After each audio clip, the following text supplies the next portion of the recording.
Is that sleigh bells I hear in the distance? No, it's Cal Banyan's Hypnosis, etc., where we talk about everything under the sun having to do with hypnosis, and sometimes we get a little bit sidetracked. But if you're watching this anywhere except calbanyan.com, you want to go there right now, because right below this video, right down there on calbanyan.com, we got more text, we got more links, we got more graphics that just make this video more valuable to you.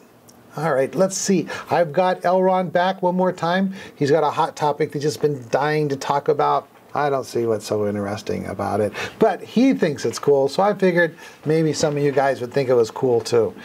Anyway, let me tell you about Elron. Elron, he is a Hypno 1%er, among the best of the best in the profession. He does real instant inductions. He does real rapid inductions. He covertly tests for somnambulism. He uses convincers with every client. He does real age regression in somnambulism. He does parts work. He's the man.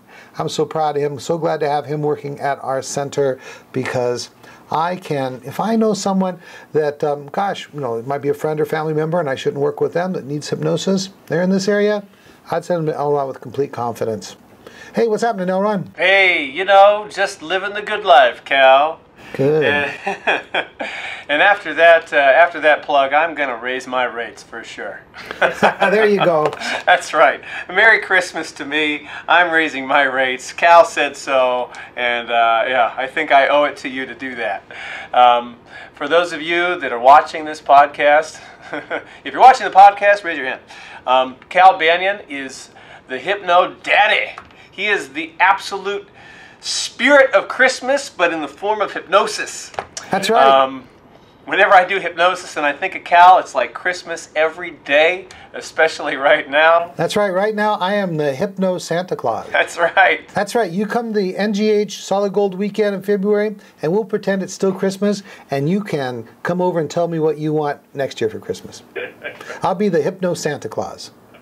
I want to be an awesome hypnotist. Ho, ho, hypnosis. Cal would say, that's okay, I do that all the time. That's right. So, what are we going to talk about? Oh, I know. Cal, I read something that really got to me the other day. I was reading, I was just signing on to my email as normal, and I saw this headline on ABC News, something to the effect, because I don't want to get in trouble and quote people's names or whatever, we're not a news organization, but it's something to the effect of, it was on ABC News. There's a story of a woman who is suing a guy that alleges that he used hypnosis to brainwash her into believing that she was part of a satanic cult. It's all over the news, and apparently this practitioner was a psychologist and a therapist first that used exposure therapy, but one of the advertisements for this clinic and this center that specialized in eating disorders, among other things, was that they also were experts in hypnosis and used hypnosis. And so this woman alleged that with the use of hypnosis, she developed all these beliefs that she was in a satanic cult where all these terrible things happened. And then after she filed a lawsuit where she's trying to sue them for $1 million, there was some other people that had seen the same clinic and the same center that also said, oh, you too? Well, me too. I also had that problem and I saw the same guy. Pff, what a coincidence. Were we all in a satanic cult together? The reason that I bring it up is that kind of press is the last thing that our profession needs within any context, and it gives me the opportunity, and perhaps Cal the opportunity, to talk about the soapbox of what is all this hypnosis business as it relates to false memories, and what is leading and non-leading techniques, and how do people come to think that stuff like that happens, and what is the harm that could be done with hypnosis, and what is the harm that can be done with just regular therapist practitioners, and what are the circumstances that or the conditions that have to be there in order for a person to develop false memories and things of that nature. Is there anything you want to add to this, what I just said, before I start giving my 2 cents, Cal? Now let me ask you a question here. Was this a psychologist or psychiatrist or counselor or a non-licensed hypnosis professional like myself? No, they were a fully licensed therapist. Ah. Yeah. So being Missouri, a fully licensed psychotherapist does not turn you into the perfect hypnotist. Is that what you're saying? That's what I will support, absolutely. And it also doesn't free you from being sued or having crazy people who come to see you for sessions. Is that true? That's true. Okay, my course is made. I mean, my case is made. You know what? These guys drive me crazy. Well, there's two things here. One is, gosh, well, there's a whole bunch of things we could talk about here. One is the false memory thing. And if you become trained in hypnosis, particularly hypnotic age regression, you need to be trained by someone that knows what the heck they're doing. Because if you screw around, you do it wrong, there's a chance that someone could develop false memories. It's not that likely. I haven't seen it happen. I actually never actually seen it happen, but theoretically it could happen. And then secondly, when false memories do occur, by far, research shows, and I'm sorry I can't quote it, but I've read it, I just didn't write it down so I can't cite it to you, that this false memory stuff happens as a result of working with psychologists, counselors, and other mental health professionals that are not using hypnosis. They get people to think stuff simply through persuasion, through their prestige. Did you give a definition of false memory yet there, Ellen? Yes, from the False Memory Foundation, they said false memories can result from the influence of external factors, such as the opinion of an authority figure or information repeated by culture. An individual with the internal desire to please, to get better, or to conform can easily be affected by such influences. Nowhere does it say that hypnosis is a mutually exclusive component of what creates false memories. Ditto that. So we've got this idea that it is possible that you could do age regression, and while a person is regressed to 5 years old, you could suggest that something happened that didn't happen. In some cases, someone may accept that suggestion, and then once that's done, it's filed away as a memory, and that would be a false memory. I've never known in actuality of that ever happening, but it mostly happens in talk therapy. And one of the reasons is, I believe, is when you're doing hypnosis, you're kind of on guard. You know that this person is giving you suggestions, and the protective part of you will just reject stuff that doesn't make sense. But when you're not in hypnosis, you're still suggestible.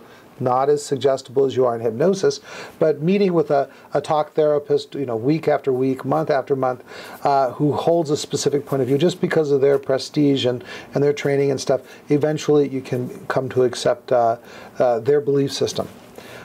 So we also have this idea that you've got the clients that will just accuse you of stuff. Now, every single session I conduct, every single session that I have ever conducted since I was a professional hypnosis professional, has been video recorded. Every single one. And if this psychologist would have had the same level of professionalism I have, I don't know who he is, or she or whatever, because I haven't read this article, but he or she could just pull out the video and say, okay, subpoena this. And it goes into court, and they could see very easily that nothing was ever brought up that way. From the moment my client walks through the door to the moment they walk out of the door, they're being videotaped and video recorded, audio and video. And so I just don't have any worries about this. And I recommend that you do the same thing. So, gosh, and nowadays, and of course, this is always with the written permission of the client.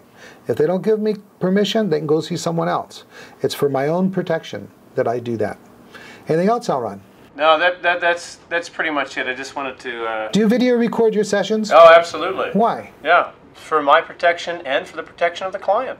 Oh, what are you protecting them from? For their peace of mind.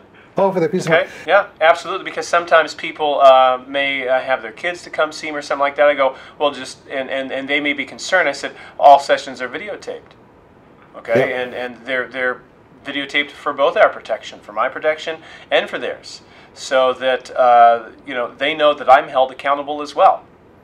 Exactly. I've had clients tell me, oh, they didn't know that we did this, and they held us in a higher level of regard by the fact that we did this, to know that those tapes can be available. So that's really cool. Actually, they're not tapes anymore. They're recorded with a DVR, digital video recorder, onto a DVD. But I digress. All right, anything else you want to talk about that news article?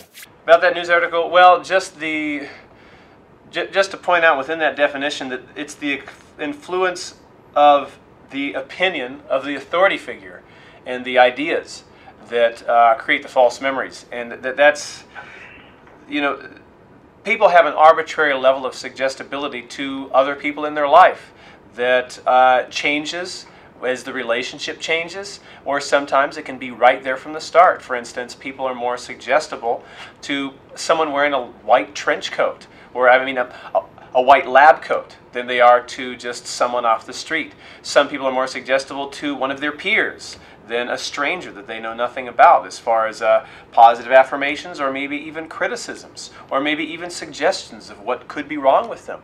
People are influenced by people all the time because they have an arbitrary level of suggestibility to that person. They have different thresholds.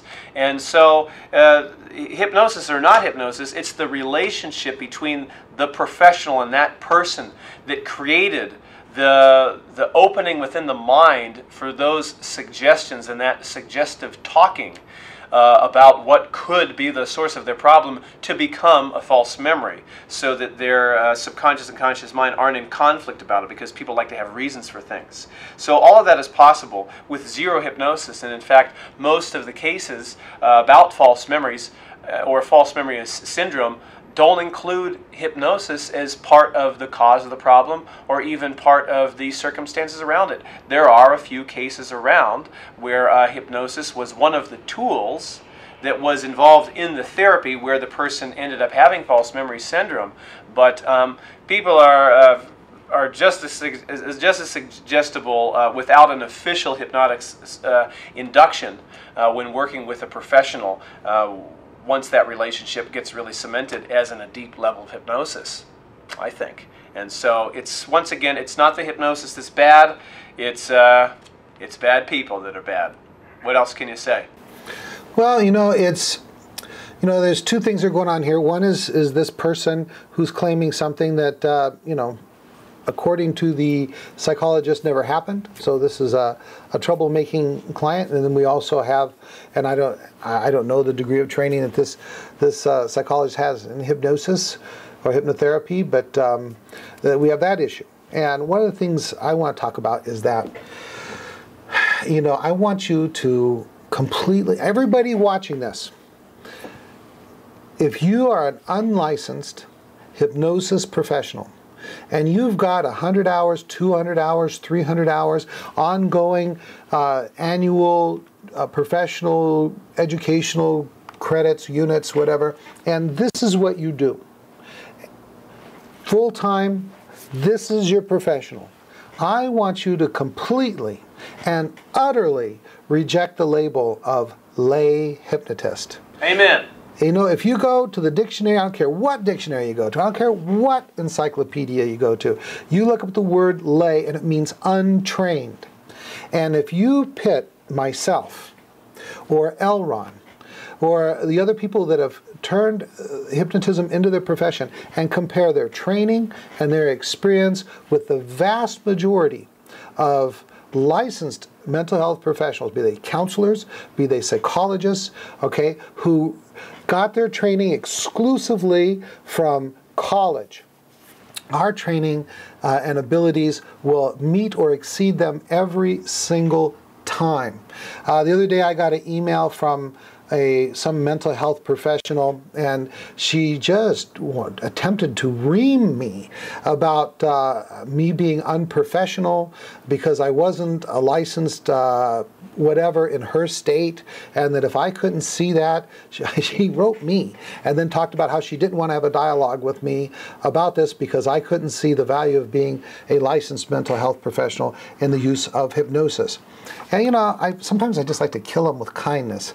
And I wrote back to her, and I was just really kind and explaining to her that basically what I just said in a very nice way.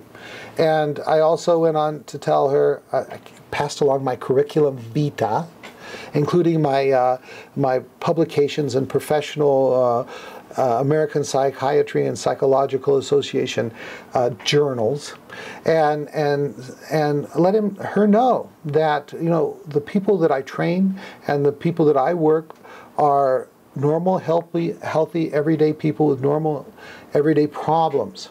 And that very rarely, even though I'm trained in working with mentally ill people, would the hypnotist go there. We work with normal, everyday people with normal, everyday problems. And I hope that we would be able to just agree to disagree without being disagreeable about this. So, all right, if you are a professional, hundreds of hours of training and experience, helping people day after day, week after week, month after month, and some psychologist or some psychiatrist or some MD or whatever, social worker, family counseling therapist, whatever, calls you a lay hypnotist, I want you to very kindly lay into them and talk about what the word lay means. It means untrained. And that you're willing to put your training up against their training any day of the week. I presume that you are either well-trained or you are going to become well-trained before you start seeing clients. And when you do, I couldn't believe this woman. She's talking about how what she calls lay hypnotists should never see clients. And I said, you know, people, thousands, if not millions of people have been helped that would not have been helped if they had to go see a licensed medical or mental health professional. And it would be very, very sad if that person ever got her way. She just did not know what she was talking about. All right, well, there's my rant for this series. Anything else you want to add, Elron? No, Cal, you said it all. Go get him, Cal. Hey, you know, on calbanyan.com, I'm going to pull it up in front of me, I think, here, just so I have something to look at. I don't mention it very often, but over on the column on the right side, I have somewhere the Banyan Hypnosis Manifesto. It's on the right-hand column. It's down at the bottom. If you really want to get my view in writing about the future of hypnosis, where I think it should go, click on the Hypnosis Manifesto by Cal Banyan, and you'll see what I think, where we should go in the future. All right. Now I think we've got about 2 minutes. We'll cover this in 2 minutes. You had a question just before we started the podcast. I mean, unless you want to hold it over to the next one, I don't think we need that much time, about accessing older podcasts, right? Yeah, and it came from my need to see content on the current podcasts that apparently we've already done. I go, oh, I'd like to see something on direct suggestion. Oh, wait, we already did that. Oh, I'd like to see something on age regression. Oh, we already did that too. And I wanted to highlight that for those of you watching, that we have archives of hundreds of videos that are absolutely fantastic. And I mentioned to Cal, I go, well, why don't you do some of that again? He goes, well, because when I did it then, it was awesome. If I was going to do it again, I really don't know what I'd change, because that's how good I think I did it. And I would have to agree, even though I was, it wasn't the response I was looking for. If I really think about it, it's true. There's a lot of great content. And so one of the ways that you all can get that content is to become a VIP member and explore those archives. You can, Cal, and correct me if I'm wrong, you can do that by clicking on the part of this website that says become a VIP member. That's right, right at the top of the website. Both on the left and right hand side, you will see BAVIP. Click here.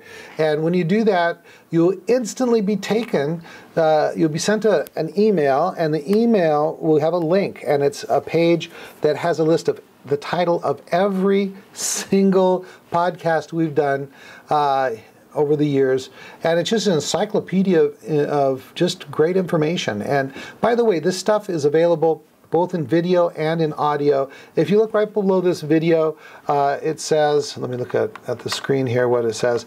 It says click to play video, and then it also says click to play audio version.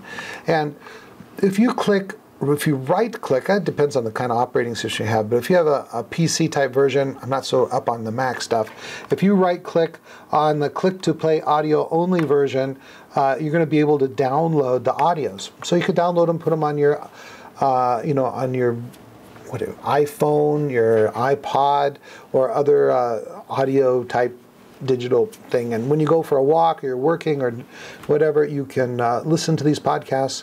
And also, if you wanted to, we have the entire series, the first, I forget, 200 or so on CD, and you can just get them. And now I got to put a link to that down there too. It's just get it, and you can just have the CDs and play them in your car or whatever. Okay, I'm done. We're out of time. All right, that's it. Hope you all enjoyed this episode, and check out those archives. You won't regret it. If you want to learn how to do this process, how to become a great hypnotherapist, because there's a difference between good and great, and we know what it is, check out HypnosisCenter.com. Hypnosis.org is another great site full of lots of products, tips, and tricks. Become a VIP member. Come take class with us. We'd be happy to instruct you. If you want to develop a relationship with me, you can email me, elronhypnosis@gmail.com, and I'd be happy to talk to you. Develop a relationship with you. Are you single again? No, Cal. Oh. No. Okay, this is Cal Banyan. Make sure you check us out at facebook.com/hypnosis, etc.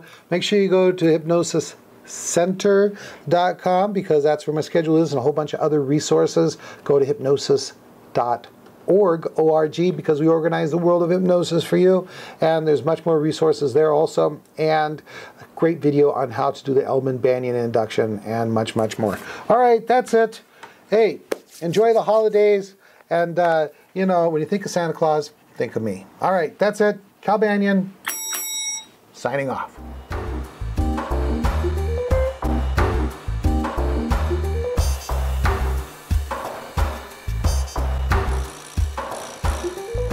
This recording is the property of Cal Banyan and Cal Banyan's Banyan Publishing Incorporated. All rights reserved, for private use only, may not be duplicated without written permission.